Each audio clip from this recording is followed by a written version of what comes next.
O agente do correio de Alexander Pushkin. Quem nunca amaldiçoou os agentes do correio? Quem nunca discutiu com eles? Quem no momento de fúria não lhes exigiu o livro fatal para nele registrar reclamações inúteis de suas extorsões, grosserias e impontualidades? Quem não os considera como monstros da raça humana, iguais aos falecidos procuradores, ou pelo menos os bandidos de Mouron? Sejamos, entretanto, justos. Coloquemo-nos no lugar deles e talvez comecemos a julgá-los com mais indulgência. O que é um agente do correio? Um verdadeiro mártir da 14ª classe, apenas protegido dos golpes por seu posto, mas não em todas as ocasiões. Apelo à consciência dos meus leitores. Qual é a função desse ditador, como o príncipe Vyazemsky o chama de brincadeira? Não seria ele um escravo das galés? Ele não conhece descanso, dia ou noite. Toda a irritação acumulada durante o curso de uma viagem cansativa, o viajante descarrega com o agente do correio. Se o tempo se mostra insuportável, a estrada abominável, o cocheiro obstinado, os cavalos ingovernáveis, o agente do correio é o culpado. Entrando em seu pobre domicílio, o viajante olha para ele como um inimigo, e o agente do correio tem sorte se conseguir livrar-se logo do seu indesejado convidado. Mas e se não houver cavalos? Céus! Quantos insultos, quantas ameaças caem sobre sua cabeça! Sob chuva e neve, ele é obrigado a sair para a rua durante os períodos de tempestade e nevasca. Ele fica feliz em buscar abrigo no vestíbulo, mesmo que apenas para desfrutar de um minuto de repouso dos gritos e empurrões dos viajantes enfurecidos. Um general chega. O trêmulo agente do correio entrega-lhe as 2 últimas troicas, uma delas destinada ao mensageiro. O general vai embora sem dizer uma palavra de agradecimento. 5 minutos depois, o sino! E o mensageiro joga sobre a mesa diante dele o seu pedido por cavalos descansados. Tenhamos tudo isso bem em mente e, em vez de raiva, nossos corações estarão repletos de sincera compaixão. Mais algumas palavras. Durante um período de 20 anos, viajei pela Rússia em todas as direções. Conheço quase todas as estradas de correio e usei os serviços de várias gerações de cocheiros.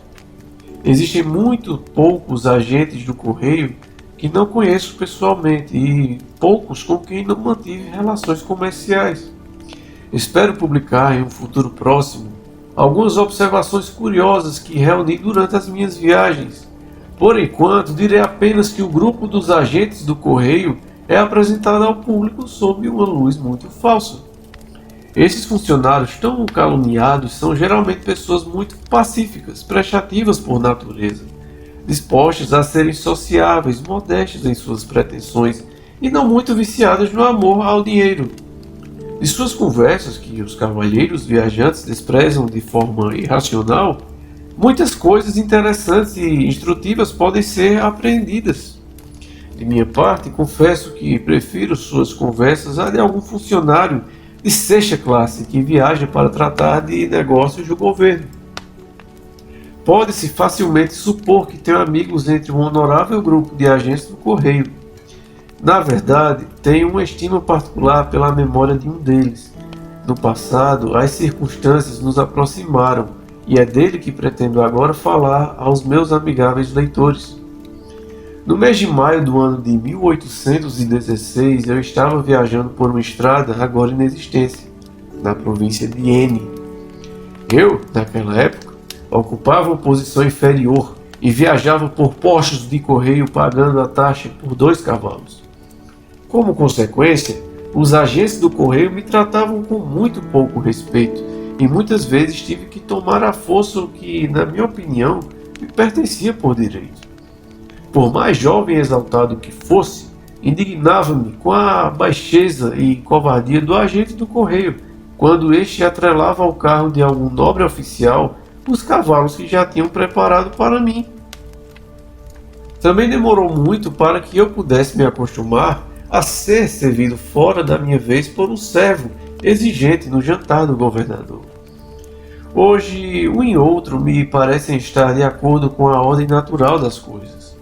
De fato, o que seria de nós se, em vez da regra geralmente observada, deixe a classificação de hierarquia ordenar, outra fosse colocada em uso, como, por exemplo, deixe a classificação do talento ordenar? Que disputas surgiram? E os servos a quem serviriam primeiro? Mas vamos voltar para a minha história. Era um dia quente, a cerca de 3 vestas de ar. Começou a cair uma garoa e poucos minutos depois começou a cair uma chuva torrencial que me encharcou até os ossos. Ao chegar à estação, meu primeiro cuidado foi trocar de roupa o mais rápido possível. O segundo foi pedir um chá. Ei, Donia! Gritou o agente do correio. Prepare o samovar e vá buscar um pouco de creme. Com essas palavras, uma jovem de cerca de 14 anos apareceu por trás da divisória e correu para o vestíbulo. Sua beleza me impressionou. Esta é a sua filha? Eu perguntei ao agente do correio. Esta é a minha filha, respondeu ele, com um olhar orgulhoso. E ela é tão perspicaz e sensata, assim como sua falecida mãe. Então ele começou a registrar meu documento de viagem e me ocupei examinando as pinturas que adornavam sua humilde morada. Elas ilustravam a história do filho pródigo. Na primeira, um velho respeitável, de touca de dormir e roupão. Dispensa um jovem quieto, ansioso para receber sua bênção e uma bolsa de dinheiro. Na próxima pintura, a vida agitada do jovem é retratada em cores vivas. Ele é representado sentado diante de uma mesa, na companhia de falsos amigos e mulheres despudoradas. Mais adiante, o jovem arruinado, coberto de trapos e um chapéu de 3 pontas, está cuidando de porcos e compartilhando com eles sua comida. Em seu rosto está expresso profundo pesar e arrependimento.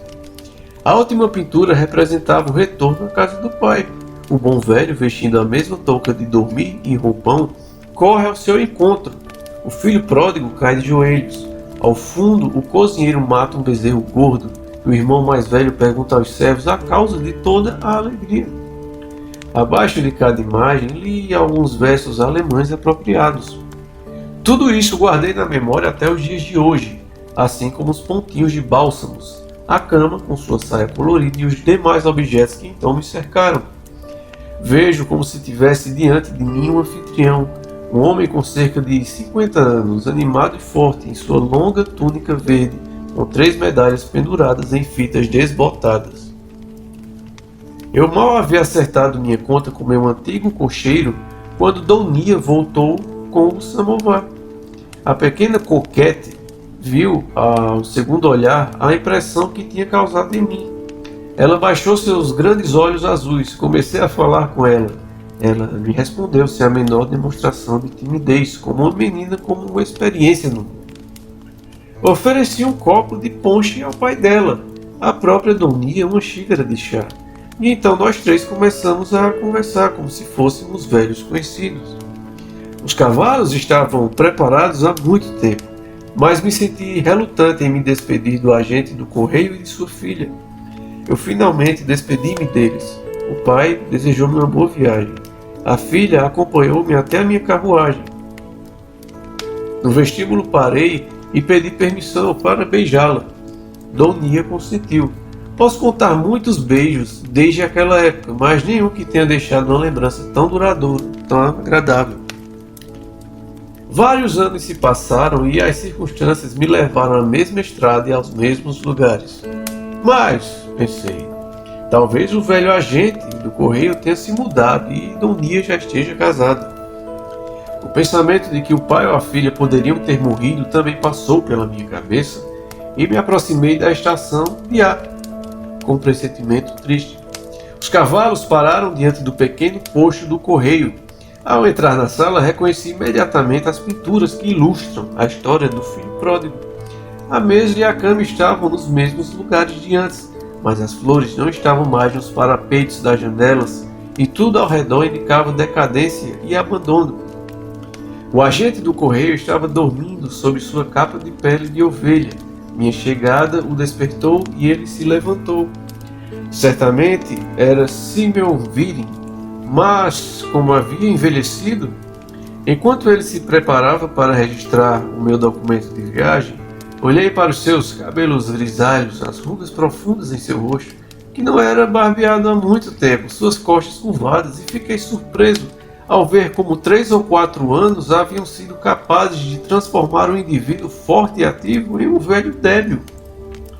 "Você me reconhece?" perguntei-lhe. "Somos velhos conhecidos." "É possível", respondeu ele tristemente. "Esta é a estrada principal e muitos viajantes pararam aqui." "E Donia, ela está bem?" eu continuei. O velho franziu a testa. "Deus sabe", respondeu ele. "Provavelmente ela está casada, não é?" disse eu. O velho fingiu não ter ouvido a minha pergunta e continuou lendo meu documento em voz baixa. Parei de questioná-lo e pedi um pouco de chá. A curiosidade começou a me atormentar e eu esperava que a bebida afrouxasse a língua do meu antigo conhecido. Eu não estava enganado. O velho não recusou o copo que lhe ofereci. Observei que o rum dissipou sua tristeza. No segundo copo começou a falar. Ele se lembrava de mim, ou agia como se lembrasse de mim, e eu ouvi dele uma história que, na época, me interessou profundamente e me afetou. "Então você conheceu minha Donia?" ele começou. "Mas quem não a conheceu? Ah, Donia, Donia. Que menina ela era. Todos que passavam por aqui a elogiavam, ninguém tinha uma palavra a dizer contra ela. As senhoras costumavam dar-lhe presentes, agora um lenço, agora um par de brincos. Os cavalheiros costumavam parar intencionalmente, sob o pretexto de almoçar ou jantar, mas na realidade apenas para poderem olhar mais para ela. Por mais zangado que um cavalheiro pudesse estar na presença dela, ele se acalmava e falava com gentileza. Acredite em mim, senhor. Os correios e os mensageiros de acordo falavam com ela por meia hora e a fio. Era ela quem cuidava da casa. Ela punha tudo em ordem, arrumava tudo e cuidava de tudo. E eu, como um velho tolo, não conseguia olhar para ela o bastante. Não conseguia idolatrá-la o bastante. Eu não amei a minha Doninha? Eu não dei o melhor para minha filha? Sua vida não era feliz? Mas não. Não há como escapar do infortúnio. Não há como fugir do que foi decretado. E então ele começou a me contar detalhadamente a sua tristeza.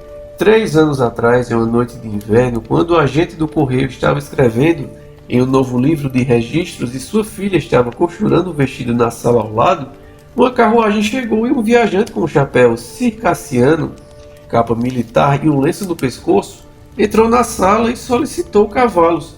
Não havia nenhum, eles estavam todos sendo usados em outras viagens. Ao ouvir isso, o viajante ergueu a voz e o chicote. Mas Donia, acostumada a tais cenas, surgiu apressadamente da outra sala e gentilmente perguntou ao viajante se ele não gostaria de comer e beber alguma coisa. O aparecimento de Donia produziu o efeito usual. A raiva do viajante se dissipou. Ele concordou em esperar pelos cavalos e pediu que o jantar fosse servido. Depois de tirar o chapéu molhado e peludo, o lenço e a capa, pai e filha puderam ver que ele era um jovem e alto russardo de bigode preto. Ele se acomodou nas instalações do agente do correio e começou a conversar de maneira agradável com ele e sua filha. O jantar foi servido. Enquanto isso, os cavalos regressaram e o agente do correio ordenou que, sem serem alimentados, fossem atrelados imediatamente à carruagem do viajante. Mas ao retornar à sala, ele encontrou um jovem deitado, quase inconsciente no banco. A cabeça doía, era impossível continuar sua jornada. O que podia ser feito? O agente do correio cedeu sua própria cama para ele, e foi decidido que, se o homem doente não melhorasse, eles mandariam alguém no dia seguinte para ser em busca de um médico. No dia seguinte, o russardo havia piorado. Seu servo cavalgou até a cidade em busca do médico. Donia amarrou em volta da cabeça dele um lenço embebido em vinagre e sentou-se com o bordado ao lado da cama. Na presença do agente do correio, o doente suspirou e quase não pronunciou uma palavra. mas bebeu 2 xícaras de café e, com um suspiro, pediu o almoço. Donia não se afastou dele. Ele constantemente pedia algo para beber e Donia lhe deu um copo de limonada preparada por ela mesma. O doente umedecia os lábios e cada vez, ao devolver o copo, pressionava timidamente a mão de Donia em sinal de gratidão. Na hora do almoço, o médico chegou, tomou o pulso do doente, falou com ele em alemão e declarou em russo que o homem só precisava descansar e que em cerca de 2 dias estaria em condições de retomar a sua viagem. O russardo deu-lhe 25 rublos por sua visita e convidou-o para almoçar. O médico aceitou o convite. Os dois comeram com bastante apetite, beberam uma garrafa de vinho e separaram, muito satisfeitos. Outro dia se passou e o russardo voltou a se sentir bem. Ele estava extraordinariamente animado. Brincava incessantemente, ora com Donia, ora com o agente do correio. Assobiava músicas, conversava com os viajantes, registrava seus documentos no livro da estação e assim conquistava o digno agente do correio. E na manhã do 3º dia foi com pesar que ele se separou de seu gentil hóspede. Era domingo. Donia se preparava para ir à missa. A carruagem do russardo estava pronta. Ele se despediu do agente do correio depois de o ter recompensado generosamente pela alimentação e estadia. Despediu-se de Donia e ofereceu-se para levá-la até a igreja, que se situava no final da aldeia.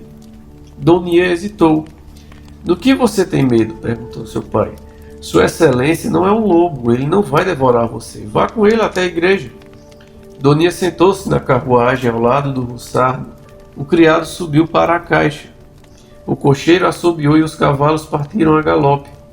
O pobre agente do correio não conseguia entender como ele havia permitido que sua Donia partisse com o russardo, como ele podia ter sido tão cego e o que teria acontecido com seus sentidos naquele momento.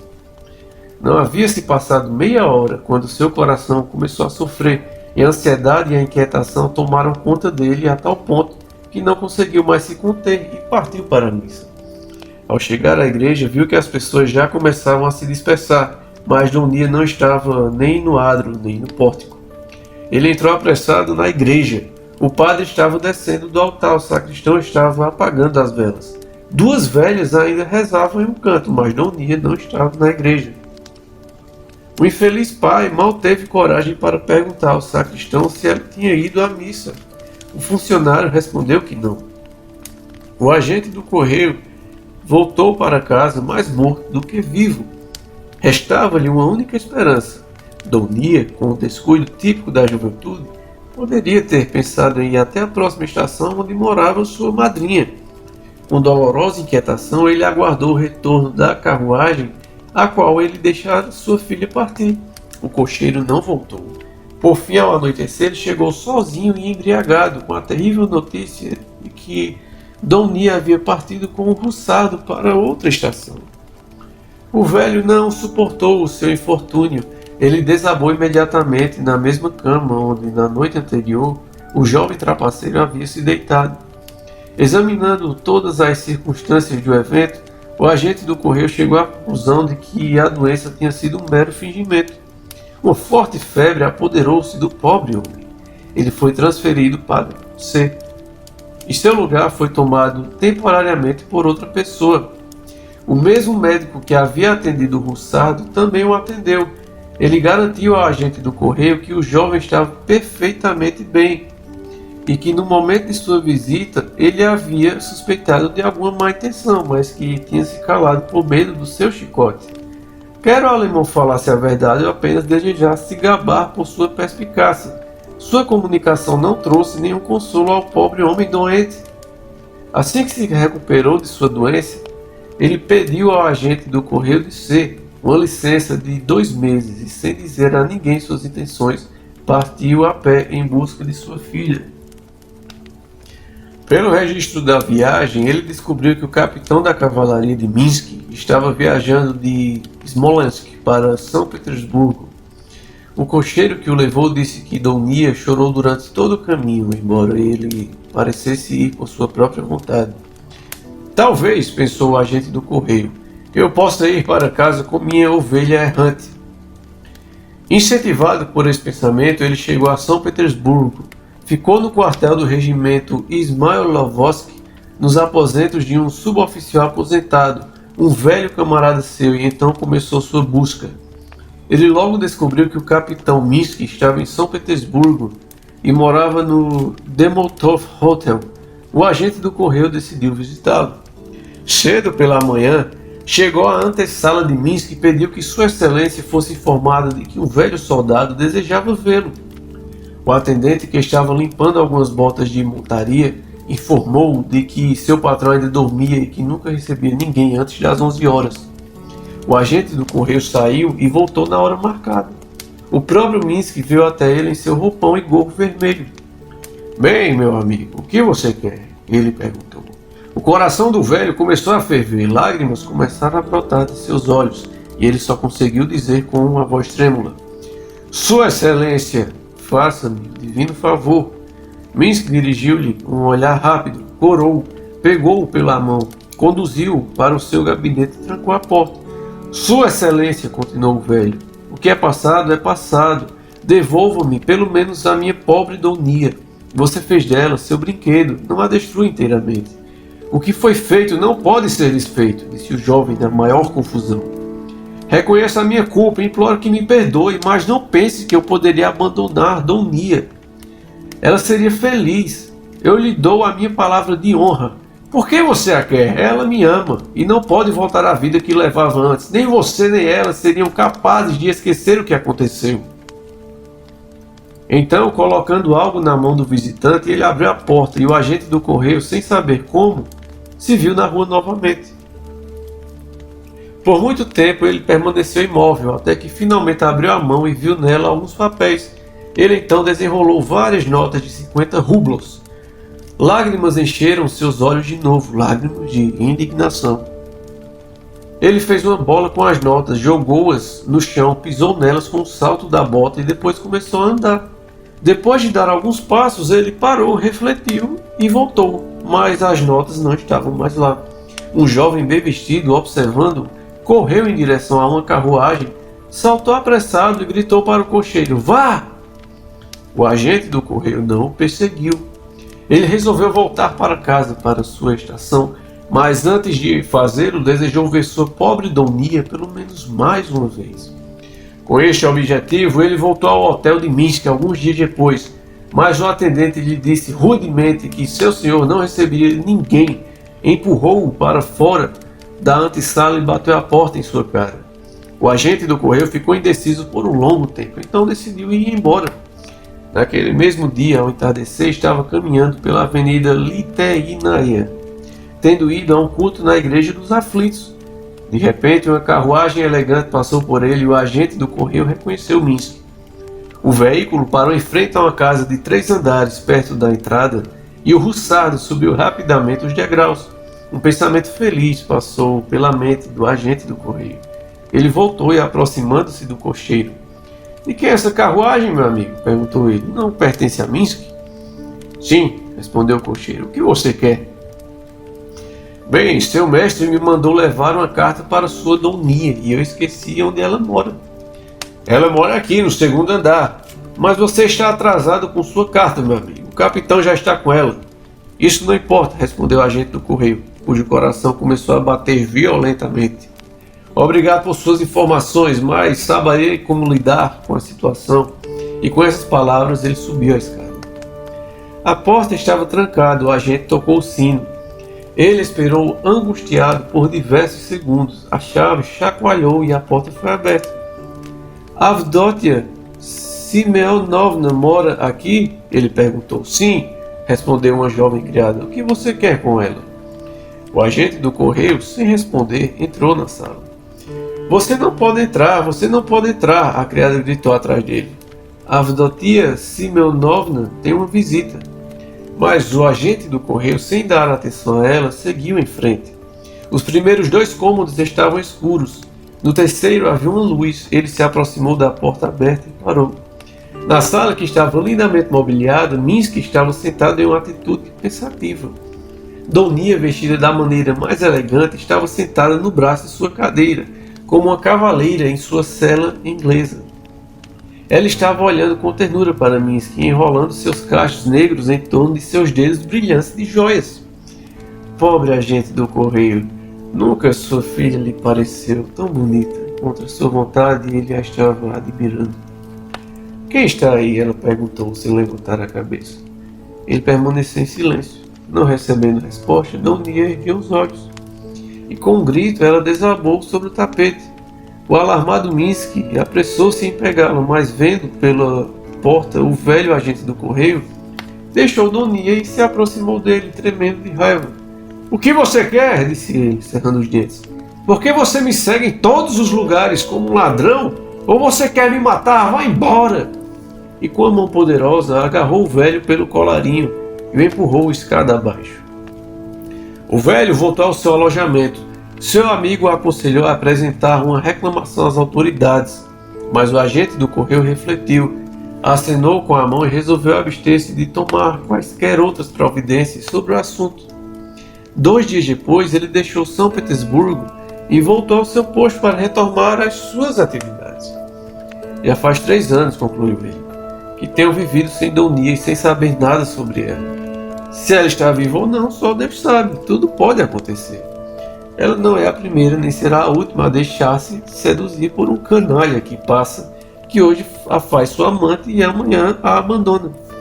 Há muitas dessas jovens tolas em São Petersburgo. Hoje vestem cetim veludo e amanhã andam pelas ruas com os miseráveis vagabundos das tabernas. Às vezes, quando penso que Doninha também pode sofrer o mesmo destino, então, a despeito de mim, eu peco e desejo vê-la morta.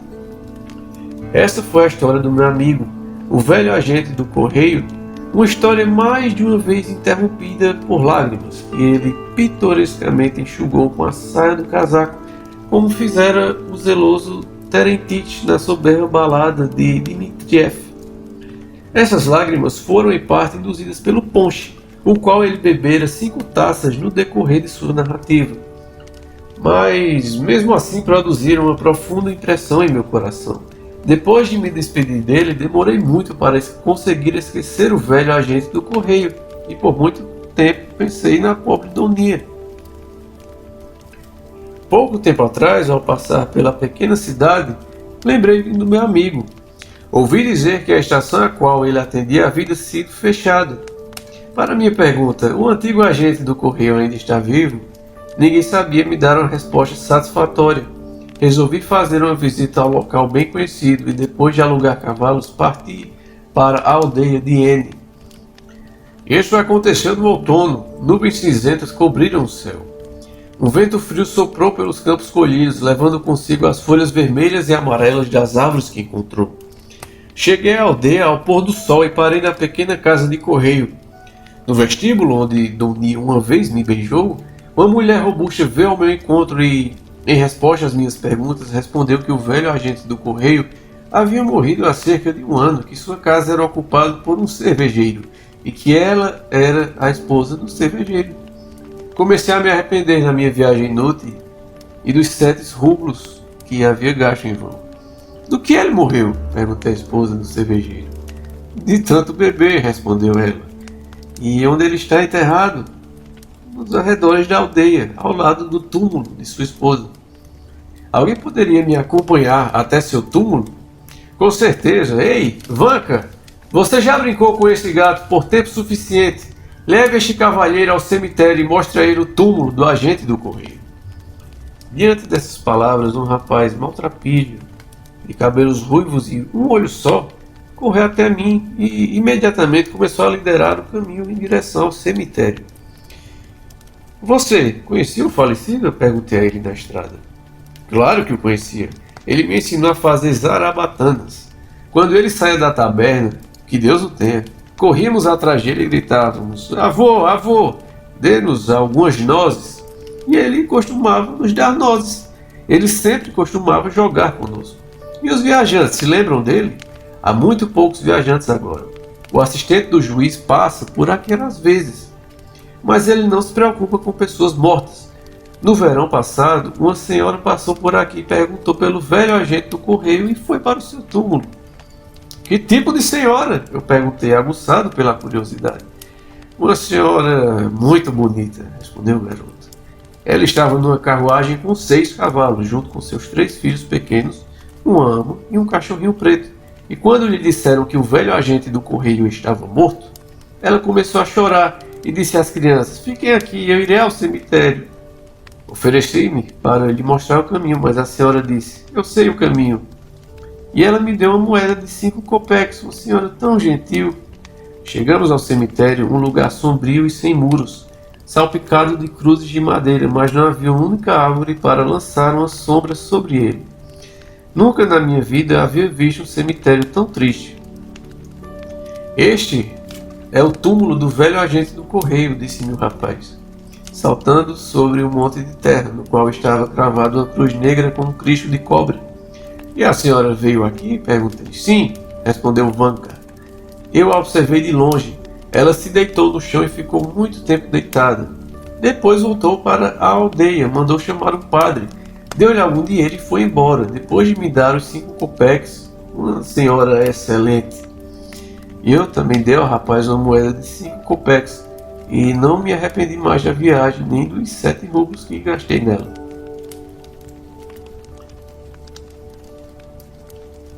Esta foi a leitura, pessoal, da obra O Agente do Correio. Eu espero que vocês tenham gostado. Vez ou outra aparece alguma interrupção dos meus cachorros e eu tenho que parar a gravação. Peço a vocês que se inscrevam, por favor, porque eu amo fazer esse trabalho. Um abraço a todos. E aí, até a próxima leitura, pessoal. Beijos.